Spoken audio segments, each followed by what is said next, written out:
হাই বিৰান আকৌ এটা অসমীয়া study blog লৈছোঁ। ইয়া গধূলি মই অকণমান শুইছিলোঁ। শুই উঠি মই খালোঁ চকলেট ডেইৰী মিল্ক চকো পাই এনেকুৱা কিবা আছিল। তো খালোঁ 4টা লেয়াৰ থাকে।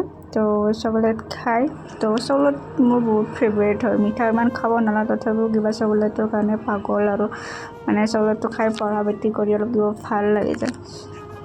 তাৰপিছত মই এডুকেশ্যন মেজৰৰে ছাবজেক্ট মই পঢ়ি আছোঁ, তাকে পঢ়িছোঁ অকণমান।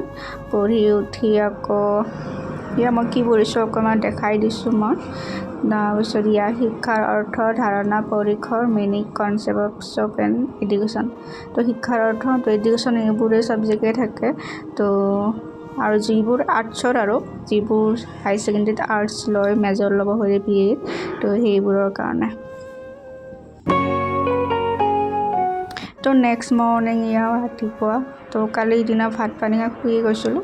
তো ৰাতিপুৱা উঠি ইমান ঠাণ্ডা আছিলে, বতৰটো ইমান এটা খাচ নাছিলে, বহুত ঠাণ্ডা আছিলে। আপোনালোকৰ ফালে কেনেকুৱা জনাবচোন।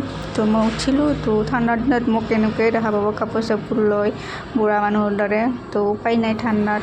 তো ঠাণ্ডাৰ দিনত এনেকৈ বিচনাতে পৰাৰ অভ্যাস আছে মোৰ। তো মই পঢ়িছোঁ বিচনাতে কম্বল চম্বল লেপৰটো লৈ পেলাই ভাল লাগে।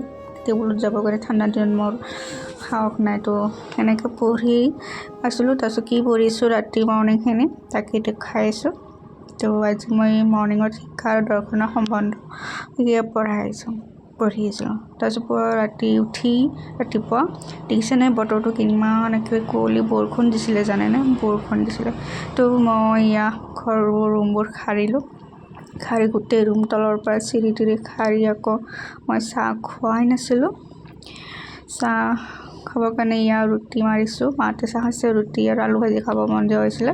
তো অকণমান গৰম পানী দি আটাটো মাৰি লৈছোঁ। 2টা গল্লা কৰিছোঁ কাৰণ মই তো কৰি ৰুটিটো বেলি পুৰি ল'ম। তাৰপিছত আলুটো ভাজিম। তো ৰুটি বেলিছোঁ। ৰুটি মোৰ গোল নহয় দেই কিন্তু ইমান। তো ৰুটিটো বেলি দুখানে বেলিছোঁ আৰু আলু ভাজি লগতে গাখীৰটো গৰম হ'ব দিছোঁ। তাৰপিছত ৰুটিটো পূৰা হৈছে অলৰেডি। তো এতিয়া খাম আৰু খালোঁ। তো খাই দিলোঁ, বেলেগ একো কৰা নাই। বিশেষ দুপৰীয়া আছিলে, নিৰামিষ নহয় দেই, ভাত মাছৰ আঞ্জা আছিলে, মাছ আলু জোল বনাইছিলে।